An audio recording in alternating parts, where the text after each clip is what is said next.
Hello, welcome to the Blue Stands. Thank you very much for subscribing to our YouTube channel. It's really growing every day, and we like the kind of energy that we've got. I'm George Adu Jr., as you know, and it's a good opportunity for us to always get into the reviews after we've seen the game. Chelsea beat Burnley by 2 goals to nil. First win for Thomas Tuchel.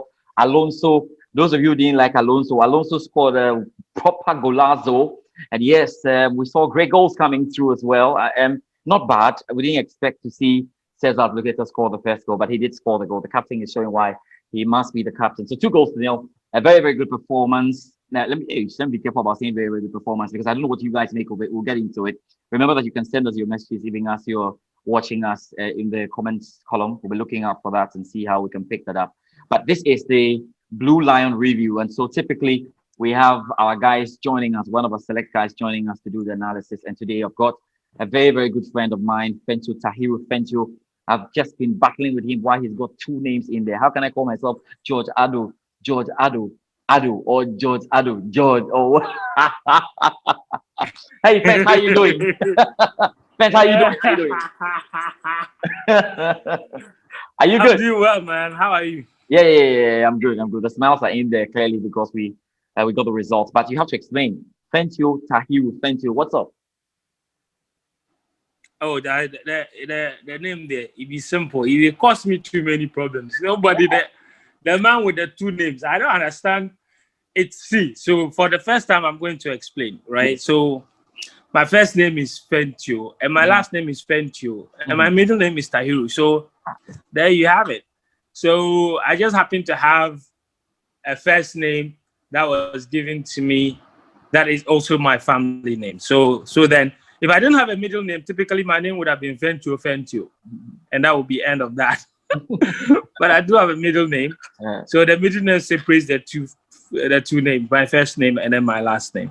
well, So it's so I was named after my family name, kind yeah, of, good. you know. That's why I have Fentuo, Tahiru, Fentuo. Great stuff. Yeah, And but that's not the first one.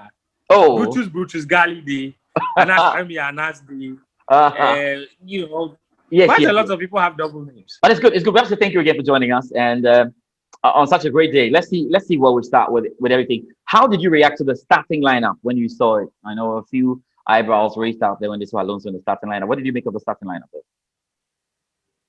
For me, I even sent out a tweet that I was excited to see Marcos Alonso back. I didn't think that the way Frank Lampard froze him out of the team was exactly necessary, because I think that we all agree that Alonso has his strengths. He's not a great defender. He's also slow, but attacking wise, Alonso is being. I think he's shown over the years that he's a very effective player going forward, and coupled with the fact that I think Ben Chilwell has lost a bit of form in the last few games for Chelsea, it's only fair for Alonso to get another shot. And this is always one of those things that I expect a lot of new managers to do. Ensure that every player is playing on merit, every player gets to start on a clean slate. And I'm sure Tuchel, he's realized that he's seen on the training ground his very first training session. I'm sure you saw the video when Alonso was deeply involved, Yeah. and a lot of people were questioning, so why is Alonso being involved in training like he's going to be a key player? And clearly now we can understand why. It means that he's always valued him right from the start. And I think it's only fair that every player, including the French players, those that were frozen out by Frank Lampard, get an equal opportunity at impressing the new manager. You get your chance, you take it. And so for me, I had a very open mind. I just was very interested in seeing how Marcos Alonso would fare. It's been a very long time since we saw him in the Premier League. You have to go all the way back to October 2020, the last time he played in the Premier League. So it was really good to see. And even though he wasn't necessarily very, very impressive throughout the entire match, we did see why Marcos Alonso is crucial, popping up with a crucial goal. He finished it in a way that our strikers can't finish the ball. Mhm. And that alone for me, it's very satisfying because that second goal was crucial. We needed it. I was also very keenly interested in the way the team was going to set up because it appeared to me he had gone back to a three-back system. Mhm. Because a lot of people saw that Calum Hudson-Odoi was up front for large spells of the game, but the tactic was that the system was that he was playing as a wing back, and that's why it was so easy when he replaced him with Reece James, and the team shape continued to remain the same. And that three-back system has won us a Premier League title before, and it's been suggested to Frank Lampard, in fact, towards the middle of that terrible run, perhaps try the three-back system, because you've got wing-back Reece James is a wonderful wing-back. Calum Hudson-Odoi can function as a good wing-back. You've got Marcos Alonso, a player that's tailor-made for the wing-back system. You've got three centre-backs in Azpilicueta, in Silva, and Rudiger, who can play effectively in that wing-back system. You've got two very good midfielders in Jorginho and Kovacic. One is a good passer of the ball. The other is a good progressor of the ball. You've got a very good number 8 in Mason Mount. It's also a system that could allow for even a player like Kai Havertz to try. So why not try it? Lampard never did. Yeah. And this is the first time Tuchel has tried that system. And for me, while Chelsea started out quite slowly, I thought that the passing improved towards the end of the game, even towards the end of the first half. And overall, it was a satisfying victory. It wasn't vintage Chelsea performance, but this is to be expected. New manager, new ideas, new system. You expect it to take a bit of time. For now, George, we will take any 3 points from anywhere, from a deflection, from anywhere. We'll take it because it's wonderful for the team's confidence. And for me, that was really good to see. Getting all the 3 points, get closer to the teams at the top, and try to build on that. Yeah, very important. As you said, that the 2 goals for Chelsea today, and the second one being provided by Marcos Alonso. But let's now have a look at the entire team and the play. I'll be asking you who your man of the match was, so you can start thinking about ahead of the question, though. Let's start with the defense. Yeah. Now it's looking like Rudiger settling in. You got another chance again today to play alongside Thiago. What is he seeing, or what is Thomas Tuchel seeing in Rudiger at the moment? You see, I think it's probably the same reason that Frank Lampard restored him to the starting lineup ahead of Kurt Zouma. It's a decision I honestly do not agree with. But I think for a lot of people, and for a lot of the managers, perhaps what they think Rudiger does have over the others is that he has a bit of character and a bit of leadership about him. I don't think he's the most talented, Rudiger, because there are times when you just, you genuinely ask yourself, what is Rudiger trying to do there? But that he's got heart, I think. He looks like a player that cares a lot. He looks like a player that's got character. He looks like a player that's got some abilities about him, some leadership about him. And at the time that Chelsea was struggling for form, I think Chelsea needed characters and needed players that would take responsibility, even if those players weren't necessarily the most talented. It's also the reason that even during that really bad spell, a player like Azpilicueta was also restored to the starting lineup, albeit via fortune, good fortune, because of course Reece James was injured at the time. But when the team is going through a time like that, sometimes it's very important to depend on a lot of these leaders, if you like, to try and help and carry the team out of that spell. I think that may be the reason that even Thomas Tuchel is also sticking with him. And, there were allegations or accusations that he had started talking to even Tuchel even before he came in. So it looks like this could also be a good way of rewarding him, because he gave him an awful lot of information about the team even before he came in. Yeah. So I'm not exactly surprised. And I'm just trying to rationalize why Tuchel is playing him by looking at why Frank Lampard played him in the first place. But I still personally do not agree with that decision. I think Kurt Zouma will be able to do a better job than Rudiger, as he's shown in the games that he's played so far this season. But I think also alongside a player like Thiago Silva, it looks like Silva is able to provide a certain calmness about the defense that Rudiger doesn't always have when he's playing alongside the other young defenders, because he's got calamity about him, Rudiger. There are times when he can commit errors that are unfathomable. And for me, I think it looks like the two of them complement each other. It's only a matter of time before we begin to see whether that's that is a partnership that's going to last. But for now, it's got us 3 points, so we just got to support it.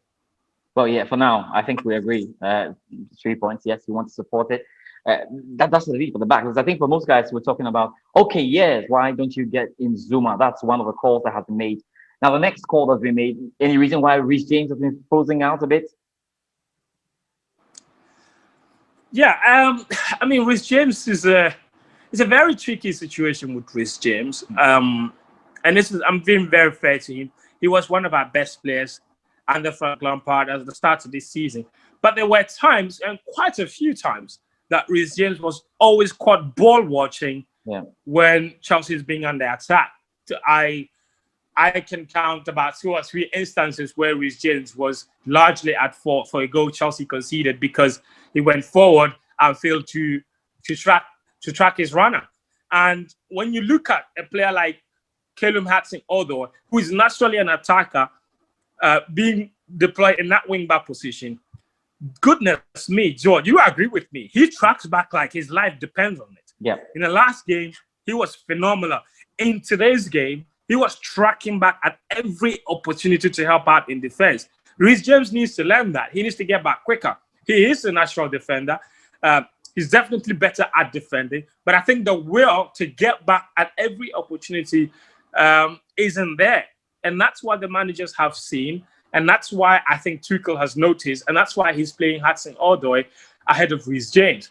Reece James as well, in the past, while he's really good on the ball, and he's a good crosser of the ball, but strangely, a lot of his crosses haven't found the target. I saw some stat, I've forgotten the success rate, but it appears his crossing success rate is really terrible. But you look at a player like Callum Hudson-Odoi going forward, you look at every time he's put a crossing, it's looked dangerous. He created the goal today. In the last game against Wolves, he was our best player, even though we didn't score.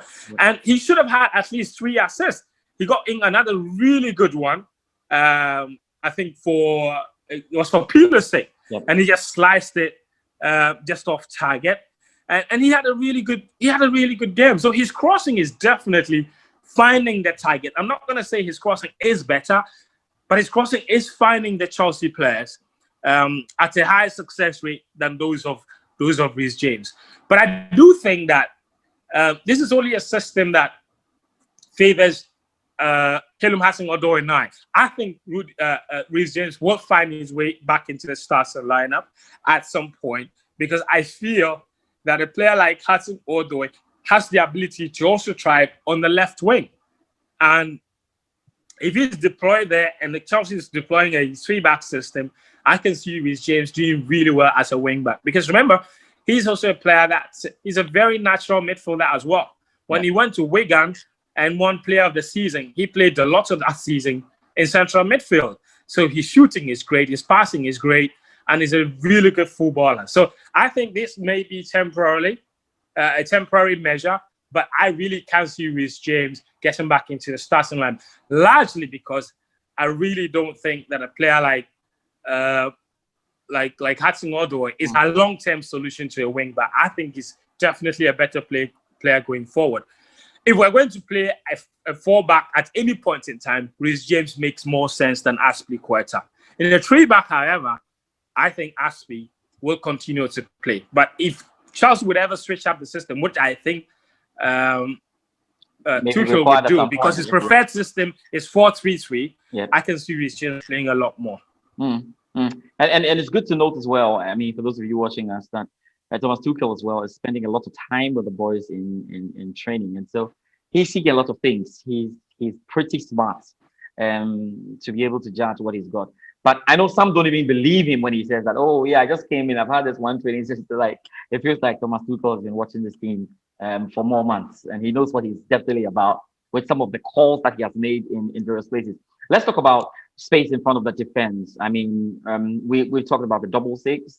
He said some great things about Kante, but why do most Chelsea fans almost get nervous about Jorginho and Kovacic when they see Jorginho and Kovacic? Most people asking questions about Jorginho and Kovacic. So we didn't want to see Kante and Kovacic, or maybe want to see only Kante doing his thing out there. Let's talk about that area of space. Clearly now, easily being fought by three players. You know, Kante is there, Jorginho is there as well, Kovacic is there. What have you made about it? And do you have any problems with the Jorginho and Kovacic combination? Yeah, honestly, George, I personally feel like the commentary around the Jorginho and Kovacic partnership, it's being a little bit overblown, a little bit harsh. I can understand. There've been games where they've been overrun because first and foremost, the two of them are quite feeble, not hard tackling midfielder amongst them. And then you've got a player like Jorginho who's really slow. Kovacic isn't necessarily quick either. So and both of them are not great tacklers of the ball. So it's easy for opposition midfielders to be able to get past them when the two of them play together, to overrun them. I think that's being the main concern. But personally, I feel that when the two of them play, I think it's always going to be a strategy where Chelsea have to have a lot more of the ball.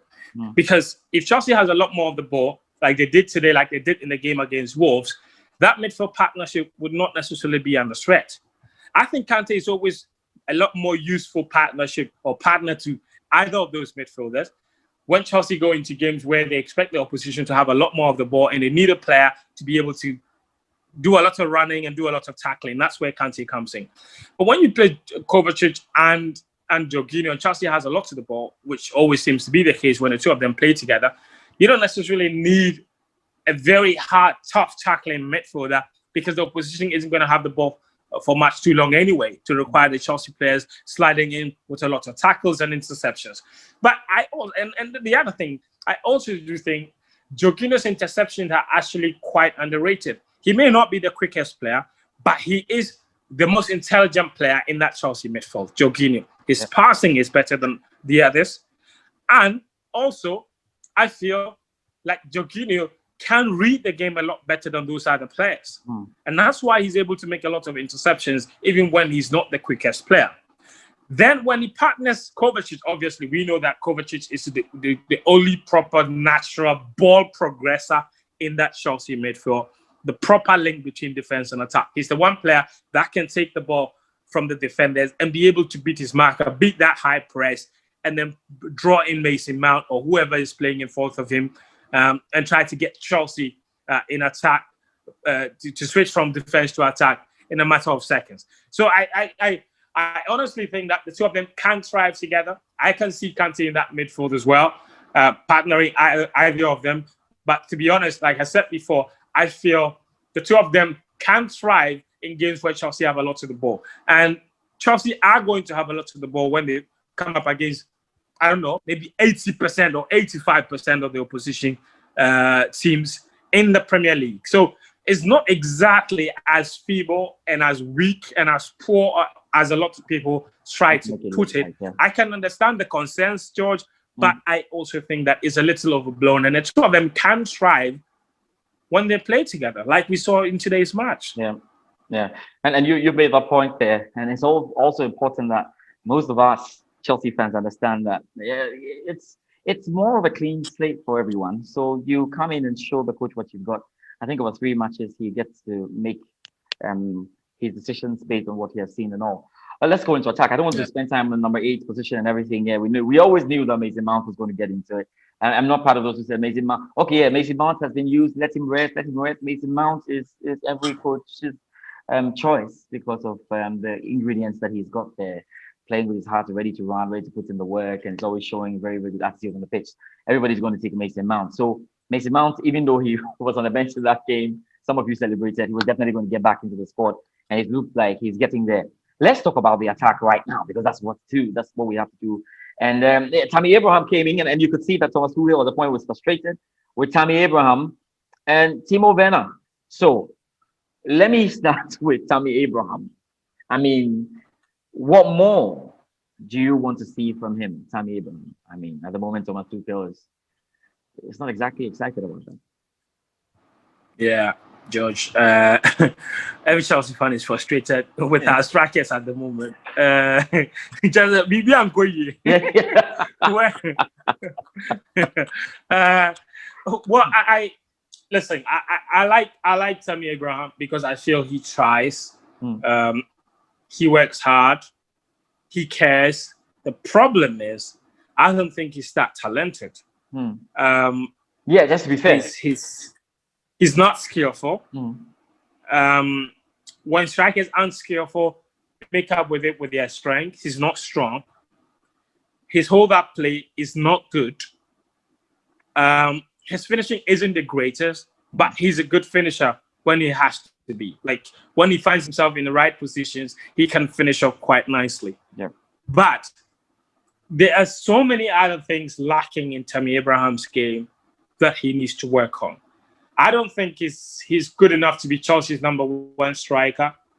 And that's not just because, and this is not personal, it's not because I have something against Tammy Abraham. The question for sure is all of the teams that you fight with in the Premier League, in the Champions League, how many of them will have Tammy Abraham as their top striker?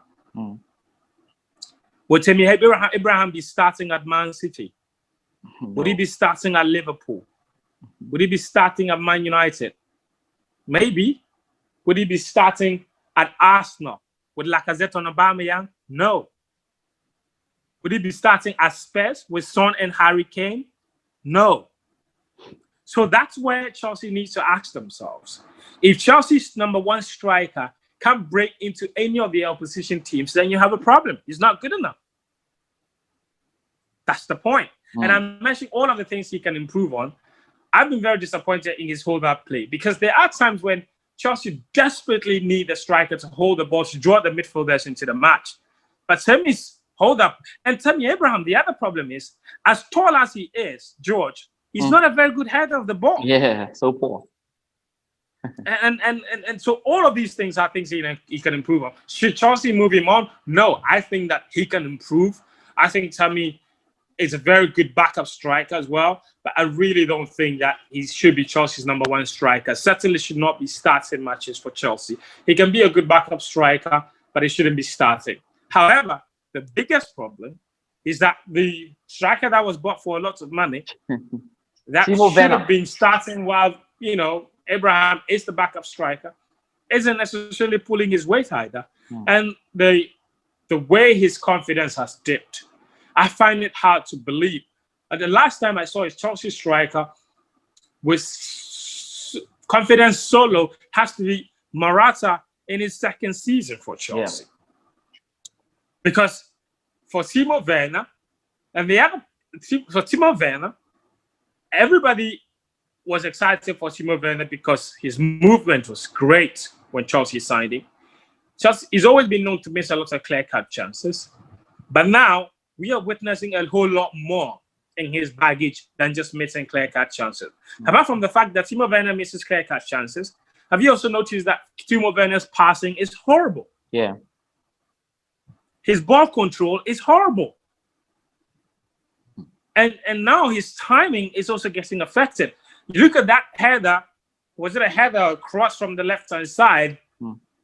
He just needed to tap that in. I don't know how he hit the ball, he hit the other leg. I don't know what he was thinking about. He missed it completely. Yeah. And that's the problem. But what is more worrying for George, I don't know if you noticed, but I noticed in this game that a lot of his teammates were not passing the ball to him. Yeah. They don't trust him. Yeah. And when a player reaches that stage where his own teammates don't trust him, that's worrying. Because there's more than 2 occasions where I saw him make a good run, stick his hand out, act for the ball, and Mason Mount goes the other way. Mason Mount will go the other way, yeah. And that's the problem. So I think Chelsea needs to take a harder look at their striking options and just try to see out the rest of this season, because it's not out of place for Chelsea to start to look for options. Yeah. Because this is Chelsea Football Club. Man City have done it. They bought a goalkeeper for big money. The next season they went out and bought another goalkeeper for even bigger money. The fact that they bought Werner for big money doesn't mean if Werner isn't performing, Chelsea shouldn't buy another striker. When Man City bought Claudio Bravo, he was Barcelona's #1 goalkeeper. So when he came to the Premier League and struggled, Pep Guardiola didn't say, let's give him time. He didn't say, let's give him another season. He just went out and bought another goalkeeper and brought in Ederson and won the league. That's how ruthless some of these decisions need to be taken. The fact that you bought a big player for big money doesn't mean that you shouldn't buy another one. And Chelsea did it, even with the goalkeeping department. They bought Kepa for £71 million. And went in to I get mean, when they Edward weren't Mendy. pulling his weight, they went out and bought another goalkeeper, Mendy. Is there anything? Is there any So more? Is there any more why though? shouldn't they do the same for the striking department? Yeah, but is there any more though? Anyone can do for Timo Werner at this point? Don't know. Is there any more anyone can do for him at this point to get him back? He is young, but maybe it's important for him to get some competition as well, because I really think I'm not saying do that now. We've still got a whole season to go. It's not 21 matches. Yeah. There's a whole 17 games to go. He's going to get his chance. Let's see how he fares for the rest of the season. I think this manager Tuchel has got a big responsibility to try and work on his confidence, because I really think that's the only thing that's lacking at the moment. Once he starts to score and gets his confidence back, I think the other things will fall in place. The question, though, is how soon can he start scoring again? Can he start? Indeed, we're wrapping up in the next 5 minutes. It's good that we've got Rico Ampofo to join us. Rico Ampofo, say hello to Fentuo, who's on with us. You missed quite a lot, but how are you doing, Rico?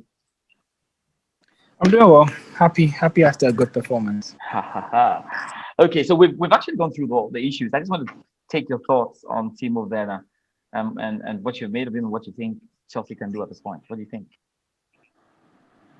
Well, I think, yeah, as Fentuo was saying, Werner's issue is certainly a confidence one. And if you look at him today, he had quite a number of chances, a number of loose touches where you could see that clearly this was not a player that Chelsea went out there to pay huge money for. So, I mean, I still believe there's a chance. And, there's a need for patience and, understanding of his game. That it's going to take some time for him to get used to how, England is. He's had two different coaches, two different ideas. He was, back at Leipzig, everything went through him. He was like the main man. And he's almost as if going through what Eden Hazard is going through at Real Madrid right now. And I think that it would take time for him to re-engineer his game and really understand the Premier League. For me, for Havertz and Werner, I'm not really looking at this season. I think probably next season is when they have a full preseason with the new coach, is where we'll probably start to see the best out of them. But I just have one issue. I don't think there's any coach in this world who can keep three strikers happy. Even Pep Guardiola is struggling with Gabriel Jesus and Aguero. There's no way you can keep Werner, Tammy Abraham, and Giroud happy. I think that either one has to go or a couple has to go. And the mere fact that we have three of them, there would be pressure on the coach to try and give them game time. You saw Giroud starting today, Tammy starting, and then had to go off halftime. And there is no real consistency. And, going forward, you need some form of chemistry and, consistency with the players that you're starting with. It's not today you see a different front three from tomorrow, and then next week you see another front three. It just makes it harder for the players because they're not able to exercise their muscle memory, and they do not know who is where at what time because of the change of personnel. So it's a lot of factors, and it's a long way to go. But I think it has to start with consistent personnel, and then we can move forward from there. Okay, Fent, where are you? Let's do this quickly. Like what? Your man of the match, and then we can wrap it. So let's start with Fent. Who was your man of the match? I was torn between Mason Mount and Caleb Hudson-Odoi, but I will stick with Mason Mount. I feel the kid has got a lot of unnecessary flack, and people always accused him of only being in the team because of Frank Lampard. But in the last game against Wolverhampton Wanderers, when he came on, he showed that he was Chelsea's best player. And a player in form is a player in form, irrespective of which manager is in charge. Today, he made all of the right moves. His link-up play, taking the ball from midfielders, progressing it up front, was absolutely brilliant. You look at the first goal, the pass behind the assist was from him. The run was brilliant from him to set that up. In the second half, he was Chelsea's most dominant player. He always provided the most threat for Chelsea. Of course, he got a couple of shots off target. Things weren't falling in place for him in the first half, especially. But I like this kid's character. I really like Mason Mount. He works hard. He cares a lot. He's not the most talented, but he tries an awful lot. And I think for today, a lot of The things man of fell the in match. place for him, and he was definitely my man of the match. Owuraku, who's the man of the match? I'll go with an unsung hero. I think that Thiago Silva was probably Chelsea's best player, and I know that there's always a temptation to look at it. So you people, you don't like Alonso, eh? Oh, no, Alonso was okay. I even forgot. After being out for how many days, come and score the goal like this. Anyway, I actually don't forgot worry, he was go playing ahead, before he scored. I think that he was okay. He didn't really. That is true, and he mostly did his job. because a lot of Chelsea's attack was from the right-hand side today. Yeah. From the right hand side. Yeah, yes, I agree. But then I think we're really underestimating this Burnley attack and how much of a havoc they can create with Chris Wood and Vydra. And it's just about how big they are and how direct they can be. They usually disrupt a lot of opponents' defenses. We saw that against Aston Villa and then even against Liverpool as well. So to be able to limit them to just one shot and no shot on target, I think that was a really good performance by the defense. Thiago Silva himself, he's not even that tall as compared to Chris Wood, but he still managed to be able to keep them at bay and, winning some of the aerial duels as well and throwing himself at it when it was required. So I would go for him. But yeah, good shouts to Callum Hudson-Odoi and then Mason Mount and also Jorginho. I thought he was very brilliant in the middle of the park. All right, look, thank you very much. Did you see that sprint? Did you guys see that sprint from Aspilicueta and the lead up to the goal? The guy's legs aren't tied after all. Why not? That was Yes. crazy. Whoa. Guys, let me say thank you very much for joining me on the Blue Lion. The two of you fall in the category of Blue Lions. And so we will be hearing from you as we go on. There's a special part. And so there's more coming up. Thank you to Fentuo, Tahiru. George, my Owuraku warning. Maybe it's in the warning. Owuraku is the latest. He's not one of the latest Chelsea planners. Winning streak. Otherwise, the picture you posted on Twitter is going to come back to haunt you. Ampofo, thank you so much. It's good to have you in the Blue family always. And to all of you who watched us here on Blue Sun CH, remember to subscribe to the channel. Very important. There are more videos coming up. And thank you. Let's see what happens when we play against Spurs. Well, that will be another interesting one. Thomas Tuchel is on the right. Guys, thank you very much. Take care of yourselves and see you soon. Yo, up Blues, up Chelsea.